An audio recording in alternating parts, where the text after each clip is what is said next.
ओम शांति। आज प्यारे मीठे भगवान की मीठी मुरली मंथन की डेट है 7 अप्रैल 2021। चलिए हम सभी साथ साथ बैठकर ईश्वरीय श्रीमत को सुनते हैं उनके साथ में होकर, क्योंकि भगवान जहाँ ये मुरली चलते हैं ना, वहाँ परमात्मा की छत्र छाया ऑटोमेटिक बन जाती है। तो हम सभी याद में बैठेंगे, चारों तरफ से मन बुद्धि को हटाकर कुछ पल के लिए अपनी आत्मा के लिए, क्योंकि हमारी आत्मा चार्ज होगी ना तो फिर हमसे जुड़ी हुई सभी आत्माएं चार्ज होंगी, क्योंकि एक चार्ज बैटरी अनेकों को चार्ज करता है। जैसे कि दीपक, एक दीपक में हम सलाई लगाते हैं, जलाते हैं तो कितनी सारी दीपमालाएं तैयार हो जाती हैं ना। इसी तरह से कोई एक जगेगा तो सबको जगाएगा, और इसी तरह से बूंद बूंद से घड़ा तो भरना है, अमृत घड़ा, जिससे सत्युग स्थापन होगा। चलिए आज भगवान ने हमें कौन सी समझाने दी है, हम बड़े प्यार से सुनते हैं। अपने लिए ये समय बचा के रखें, टाइम मैनेज करके निकाल लें, क्योंकि हम खुद भरेंगे तभी तो छलकेंगे ना। बाबा ने कहा, मैं दूर देश से आया हूँ तुम बच्चों के लिए नया राज स्थापन करने। तुम अभी स्वर्ग के लायक बन रहे हो। भगवान कह रहे कि मैं कितना दूर देश से आया हूँ, ऐसे देश से आया भगवान जहाँ साइंस पहुँच ही नहीं सकती, उतना ऊपर तक जा ही नहीं सकता, क्योंकि कितना फ्यूल भरे उसमें, कितनी ऊपर जा सकती है, कितना मतलब इसका कितना था नहीं लगा सकते हम ऊंचाई का, तो साइंस की पहुंच से बाहर है। इसीलिए बाबा कहते हैं, जब हम आत्मा को नहीं देख सके तो परमात्मा को घर को कैसे देखेंगे, है ना। ये बड़ी बात है। तो भगवान वैसे देश से आए हम बच्चों के लिए सत्युगी नया राज्य स्थापन करने, जो कि हम सब ने बिगाड़ के रख लिया। परमात्मा पिछले कल्प में भी आए थे 5000 वर्ष पहले, और आ करके सत्युग स्थापन किए थे। हम बच्चों को सत्युगी राजा रानी बना कर गए थे। हाँ, हीरे जवाहर के हमारे महल थे। लेकिन जब बाबा भी आए हैं ना, तो पूछते हैं हम बच्चों से कि तुमने कहाँ गवा दिया सारा धन दौलत, सारी खुशी कहाँ लुटा दी। अब हम बच्चे क्या बोले, बाबा को तो सब पता है कि रावण राज में द्वापर से रावण राज शुरू होता है, और फिर हम सब उसके संग में आकर सारे अपने दैवी गुण खो दिए और माया के गुणों में रह गए, अवगुण को अपने अंदर समा लिए। इसीलिए भगवान आकर हमारे अंदर के एक एक कांटे को, एक एक अवगुण को इस ज्ञान श्रीमत से निकाल रहे हैं। और जैसे जैसे निकलेंगे, वो कौवे वाली कहानी, थर्स्टी क्रो, हम सब ने बचपन में पढ़ी है ना। हाँ हाँ, अंदर घड़े के अंदर एकदम पानी था, उसे प्यास लगी थी, घड़ा का गर्दन छोटा था, वो अंदर जा नहीं सकता था, तो उसने छोटे छोटे पेबल्स डालना शुरू किया और धीरे धीरे पानी ऊपर आ गया। तो उसी तरह से हम सब के अंदर परमात्मा ने 7 गुण डाल के रखे हैं। प्रेम, सुख, शांति, आनंद, शक्ति, ज्ञान, पवित्रता सब के अंदर है, लेकिन वो डीप रूटेड नीचे दबी हुई है। तो इसको निकालने के लिए क्या करना होगा, ये ज्ञान के मोती, ये रत्न के पत्थर डालने होंगे। जितना जितना हम उसके अंदर डालेंगे अपने मन के घड़े में, तो अंदर से वो सारी खुशी, आनंद, शक्ति, ज्ञान, पवित्रता बाहर आएगी। और फिर कोई एक आत्मा चमकेगी तो अपने हम जिन्स को तो चमकाएगी ही चमकाएगी, क्योंकि जो आत्मा ये नहीं कर रही है सब कुछ जान कर भी, तो ईश्वर का सच्चा बच्चा नहीं है। वो स्वार्थी हो गया ना, वो सिर्फ अपने लिए सोचता है, अरे मेरा तो कल्याण हो गया, मैं क्यों दूसरे के प्रति टाइम वेस्ट कर रही हूँ या कर रहा हूँ। नहीं, आत्मा कर रही है, कोई शरीर नहीं कर रहा है। आत्मा अपने हम जिन्स भाई बहनों को बचा रही है, भगवान का रास्ता बता रही है। ये बात है। तो भगवान जैसे हम बच्चों को बताए स्वर्ग चलने का रास्ता बता रहे, तो हम बच्चों का कर्तव्य है ना कि अपने सभी हम जिन्स भाई बहनों को बताएं। प्रश्न है, जिन बच्चों का शिव बाबा में अटूट निश्चय है, उसकी निशानी क्या होगी। तो वे आंख बंद करके भगवान की श्रीमत पर चलते रहेंगे, जो आज्ञा मिले। कहते हैं ना, जो हुक्म महाराज। उनके मन में कभी ये ख्याल भी नहीं आएगा कि इसमें कुछ नुकसान ना हो जाए, क्योंकि ऐसे निश्चय बुद्धि बच्चों का रिस्पॉन्सिबल भगवान है। उन्हें निश्चय का बल मिल जाता है और अवस्था अडोल और अचल बन जाती है। ये भगवान की मुरली है। कई आत्मा के मन में आता होगा कि इतना सारा ज्ञान कहाँ से मिल रहा है, तो ये स्रोत है परमात्मा, उनका ज्ञान है। हम सब के व्हाट्सएप पे मधुबन से मुरली चलती है, सभी पूरे विश्व में ये मुरली जा रही है। परमात्मा की वाणी है जो मधुबन में आकर भगवान एक साकार तन के आधार से ये ज्ञान सुनाकर जाते हैं, और वही फिर वो प्रिंटेड होता है और पूरे विश्व में सब जगह जाता है, सभी सेंटर्स पे, और हम सब बच्चों के व्हाट्सएप पे, क्योंकि हम सब ने अपने बी के ग्रुप ज्वाइन करके रखा है। तो सबको ये मिलता है, ये ज्ञान भगवान का है, हम आत्माएं तो सिर्फ माइक हैं, है ना। आज की गीत है, तुम ही हो माता पिता, तुम ही हो, तुम ही हो बंधु सखा, तुम ही हो, तुम ही हो माता पिता, तुम ही हो, तुम ही हो बंधु सखा, तुम ही हो, जो खिल सकेंगे वो फूल हम हैं, तुम्हारे नैनों के नूर हम हैं, कृपा की दृष्टि सदा ही रखना, हमें भी अपने जैसा बनाना, तुम ही हो माता पिता, तुम ही हो, तुम ही हो बंधु सखा, तुम ही हो। ओम शांति। कितना प्यारा भजन है ना, जो हम सब ने भक्ति में ये गाते हुए आए, त्वमेव माता च पिता त्वमेव। लेकिन बस भक्ति में बोलते आए, समझे नहीं, माने नहीं कि एक ईश्वर हमारे माता पिता बंधु सखा है, और इसमें हमारा भी कोई दोष नहीं, क्योंकि हमें पता ही नहीं था। हमने जो सुना पढ़ा तो बस हम गाते आए, और परमात्मा तो थे नहीं। तो अभी वो हमारा माता पिता बंधु सखा भगवान आ चुके हैं, और उनके सामने साक्षात हम ये गीत सुना रहे कि तुम ही हो माता पिता, तुम ही हो। इस गीत में बोल को कुछ चेंज किया गया है। इस बोल में ओरिजिनल जो भक्ति का गीत है, तुम्हारे चरणों के धूल हम हैं, कृपा की दृष्टि बना के रखना, हाँ, नैया पार लगाना, ऐसे करके है ना। तो चरणों की धूल नहीं, ये भक्ति का गीत है। भक्ति में हम भगवान को बहुत ऊपर चढ़ा दिए, स्वामी मालिक, और अपने को नीच कपटी कामी विषय विकारी दास चरणों की धूल यह मानते आए। इसीलिए तो हमें मिला कुछ भी नहीं, क्योंकि एक दास और एक बच्चा, दोनों की प्राप्ति में जमीन आसमान का अंतर होगा ना। एक नौकर को मालिक कितना देगा, और बच्चा को जो पिता का सो बच्चे का, बच्चे को मांगने की दरकार ही नहीं है।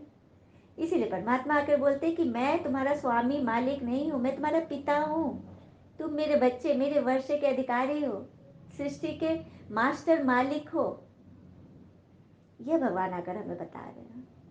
तो जैसे ही आत्मा यह निश्चय कर लेती ना, अभी बाबा ने प्रश्न में क्या बोला कि जो ऐसे निश्चय बुद्धि बच्चे हैं कि हमें भगवान पढ़ा रहे हैं, हम मास्टर ज्ञान सागर बन रहे हैं, जो भी कमी कमजोरी हमसे कुछ गलती हो रही है या पुरुषार्थ में कोई विघन आ रहा है, तो उसका रिस्पॉन्सिबल बाबा है, वो संभालेंगे। तो बस इसी भाव में हमें रहना है। फिर आगे बाबा कह रहे हैं कि आत्मा विनाशी है, वो कभी खत्म नहीं होती। आत्मा जो स्टार मिसल है वो अति सूक्ष्म, सूक्ष्म मतलब सटल है, जो दिखाई नहीं देती आंखों से ना, वो सूक्ष्म कहते हैं। कर्तव्य सब आत्मा करती है, परंतु घड़ी घड़ी हम देह अभिमान में आ जाते हैं कि मैंने किया, मैंने किया। कोई भी अच्छा कर्म, अब ये जो ज्ञान सुनाने का काम क्या मेरा शरीर कर रहा है? नहीं, आत्मा कर रही है मेरे मुख द्वारा। आत्मा देख रही है, ये ज्ञान पढ़ रही है और मुख द्वारा उच्चार रही है। तो ये जब भान आ जाएगा ना कि कोई भी अच्छा कर्म जो हो रहा है, सत्कर्म हो रहा है, वो आत्मा करा रही है, और जो बुरा कर्म कर रहे हैं, गुस्सा कर रहे हैं, लोभ रख रहे हैं, मोह रख रहे हैं, वो हम कर रहे हैं। तो जैसे ही हम इस भान में रहेंगे ना, गलती हम कर रहे हैं तो सुधार कौन करेगा? हम करेंगे। और आत्मा से तो गलती होती नहीं, आत्मा तो परमात्मा का बच्चा है। लेकिन वो देह भान में आते आते, जन्म मरण में आते आते उस पर इतनी खाद पड़ गई ना कि वो मैली हो गई। तभी तो भक्ति का गीत है ना कि मैली चादर ओढ़ के कैसे द्वार तुम्हारे आऊं। तो कौन सी चादर मैली है? जबकि ये सबको पता है कि हम मंदिर में या अपने घर के पूजा घर में बिगड़ नहाए स्वच्छ कपड़े पहने बिगड़ नहीं जाते। जूते चप्पल पहन के नहीं जाते, पता है कि वो पवित्र स्थान है। चोर डाकू भी अगर मंदिर में जाएंगे तो शुभ भावना से ही जाएंगे। तो फिर कौन सी चादर मैली ओढ़ के हम भगवान के पास नहीं जा सकते? तो आत्मा की चादर मैली हो गई, आत्मा गंदी हो गई। आत्मा में क्या क्यों कैसे ऐसे वैसे दर्द चिंता तनाव परेशानी के इतने सारे घाव उसमें लगे हुए हैं। उनको दूर करने के लिए परमात्मा को याद कर रहे हैं, वो दूर करने ही भगवान आए हैं। वही बाबा कह रहे हैं ना कि घड़ी घड़ी तुम देहाभिमान में आ जाते हो, चिंता तनाव करने लगते हो, जबकि आत्मा को तो इन सब चीज से कोई सरोकार नहीं। वो तो प्रेम सुख शांति आनंद शक्ति ज्ञान में रहने वाली है, सदा खुश रहने वाली है। फिर आगे बाबा ने बोला कि आत्मा ही 84 का चक्र लगाए पतित बनती है। अब उनको पावन कौन बनाए? तभी तो भगवान को आना पड़ता है। और 84 जन्म तो सभी नहीं लेते, पीछे आने वाले के तो कम ही जन्म होंगे। और सतयुग में सबकी आयु 150 वर्ष होती थी। देवी देवताओं की आयु 150 वर्ष। पूरा वर्ष जी करके इच्छा मृत्यु से वो शरीर छोड़ते हैं कि चलो अब ये पुराना शरीर छोड़ते हैं और नया बच्चे वाला शरीर लेते हैं। इसीलिए सतयुग को कहते हैं अमर लोक। वहां मृत्यु का नाम नहीं। उस जगह भगवान ले जाने के लिए आए हैं। अमरनाथ बाबा हमें ये मुरली, ये श्रीमद की अमर कथा सुनाए, हमें अमर लोक ले जा रहे हैं। कितनी बड़ी बात है। तो सबको चलना है ना, तो कैसे हम अकेले जाएंगे? हम अपने हम जिन्स को नहीं ले जाएंगे, हम अपने परिवार को नहीं ले जाएंगे। बस यही बात है। फिर आगे बाबा कह रहे हैं, मैं भी तभी आता हूँ जब रावण राज खत्म होना होता है। मैं आता हूँ इस संगम युग में, ये किसको भी पता नहीं है। कहते भी है वह परमात्मा बिंदी है, लेकिन फिर कह देते हैं कि आत्मा सो परमात्मा, परमात्मा सो आत्मा। मतलब आत्मा में ही परमात्मा, परमात्मा में ही आत्मा। मतलब बाप और बच्चे को एक कर दिया। किसी भी घर में देखो पिता एक होते हैं ना, और बच्चे अनेक होते हैं। ऐसा नहीं कि हर बच्चे के अंदर बाप बैठा हो, ये कैसे होगा? हम ये सिद्धांत तो मानते हैं ना कि सारी दुनिया में भाईचारा है, ब्रदरहुड हम मानते हैं। अगर सबके अंदर फादर होंगे तो फादरहुड हो गया ना, ब्रदरहुड तो उड़ गया। सबके अंदर परमात्मा कैसे हो सकते हैं, वो भी आज की इस कलयुगी दुनिया में? हाँ, ये महर्षि लोग ने द्वापर के समय उस समय लिखा था उन्होंने अपने शास्त्रों में कि आत्मा सो परमात्मा। तो इसको भी, इसकी भी सही व्याख्या बता रही हूँ कि उन लोगों ने भी जो लिख दिया आत्मा सो परमात्मा, तो ये उनके अपने भाव थे, क्योंकि उनको हर आत्मा के अंदर परमात्मा दिखते थे। हर पत्ते पत्ते में ज्योतिर्बिंदु निराकार दिखते थे। इसीलिए उन्होंने अपने भाव लिख दिए कि आत्मा सो परमात्मा, ये परमात्मा सर्वव्यापी है, सब जगह है। ये उनके भाव थे। तो उस वक्त दुनिया इतनी पतित नहीं थी और उनकी दृष्टि इतनी पवित्र थी कि उन्होंने अपने भाव लिखे। तो क्या वही भाव इस कलयुग के ऐसे पतित युग में हम उसको चलाएं?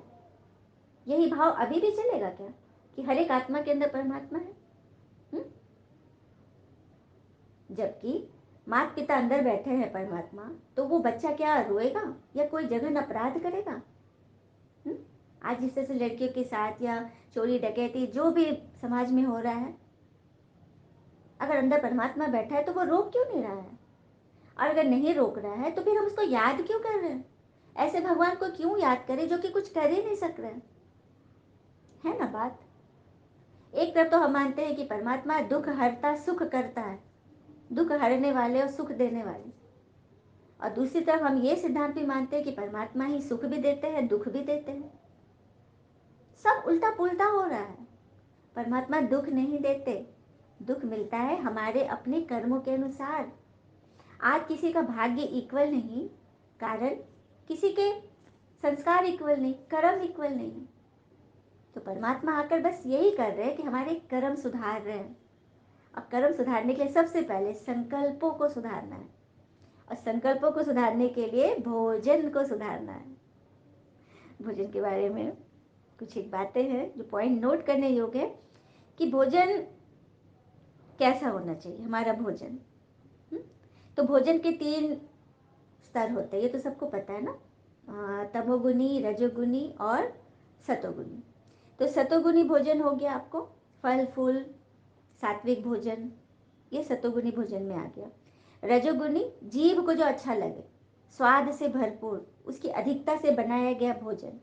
और तामसिक भोजन मतलब मांस, मदिरा आदि जो हमारी उत्तेजना को बढ़ाने वाले होते, ये तामसिक में आ गया। अब ये तो पहला चरण हो गया भोजन की प्रकार, कितने तरह के भोजन होते हैं। अब फिर है दूसरा चरण में कि किस रीति से, वह किस पैसे से खरीदा गया अन्न, ये भी बहुत ज़रूरी है। अन्न हम मार्केट से लाए हैं और कहाँ से लाए हैं, किस मनोदशा से वो कमाया गया अन्न है, पैसा है, उससे हमने, या हम अपने घर में हम किस तरीके से पैसा कमा रहे हैं और उससे हम अन्न खरीद रहे हैं।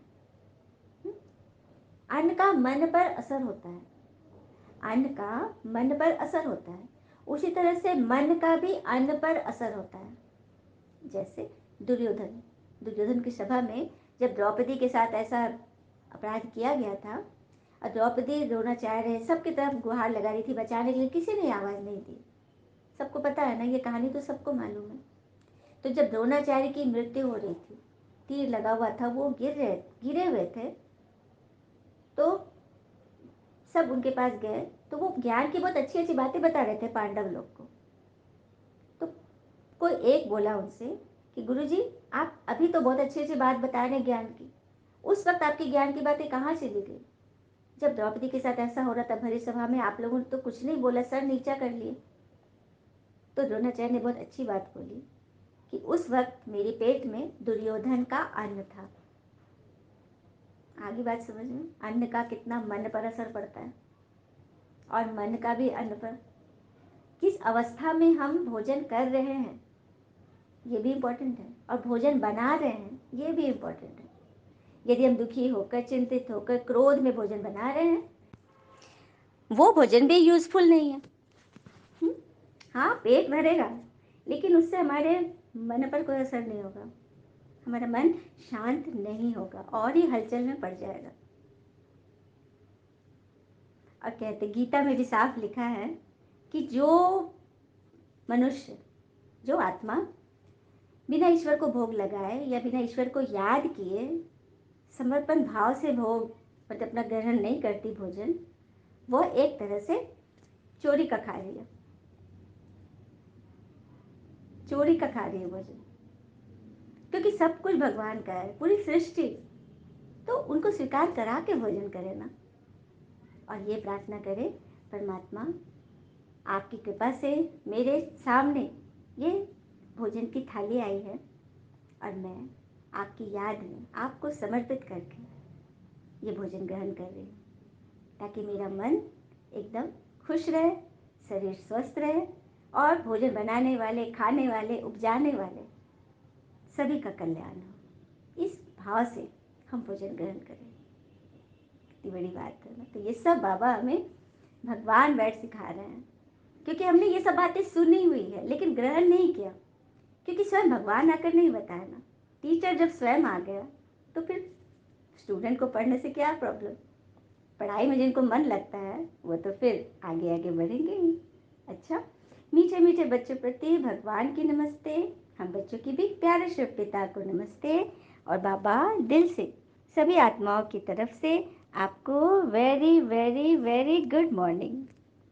धारणा के लिए मुख्य सार है, पहले पॉइंट, सर्विस में हड्डियां दान देनी है, किसी भी बात में संशय नहीं उठाना है, सबको सर्विस से सुख देना है, दुख नहीं। मतलब सबकी सेवा ऐसी करनी है जिससे सभी को सुख मिले, किसी बात पे संशय नहीं।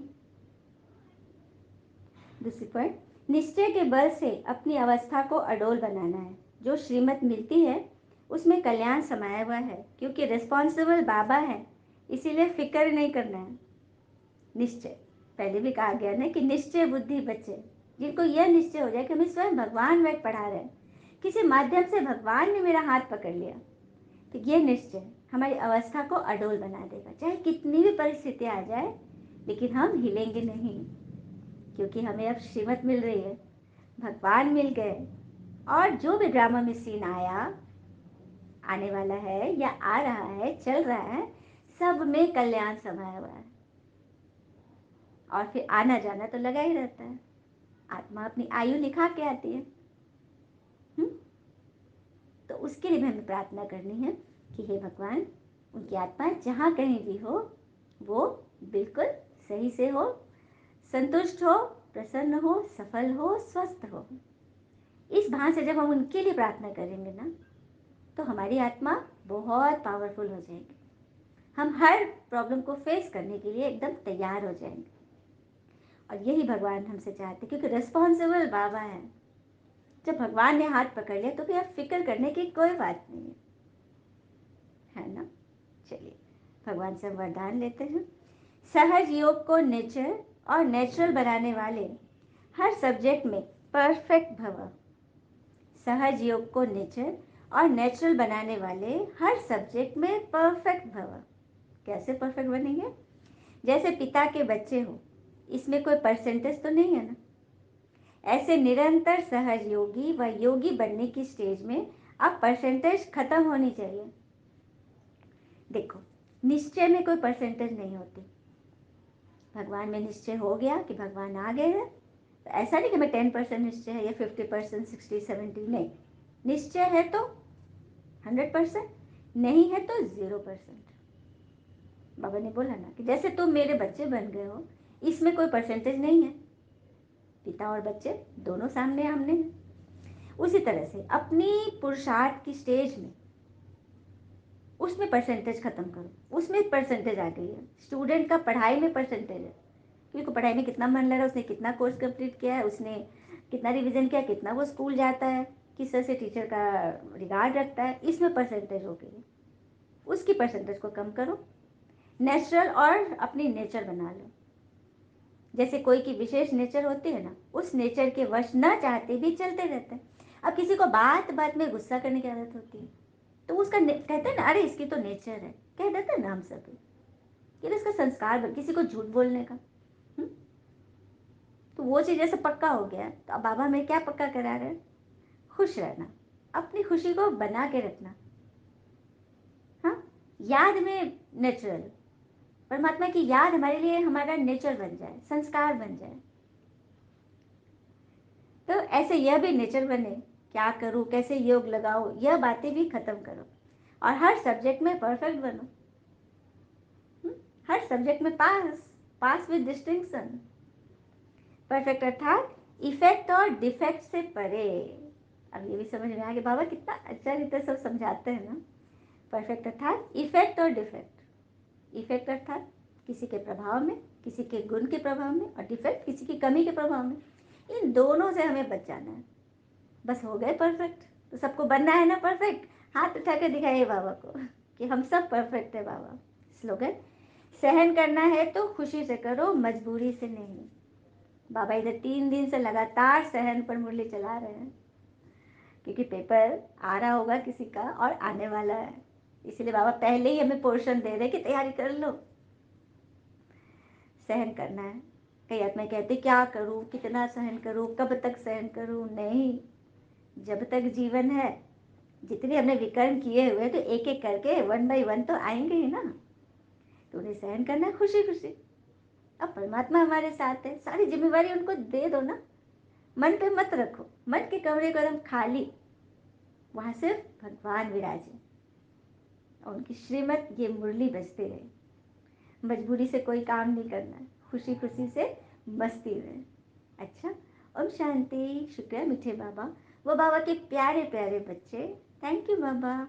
All is well always. ओम शांति।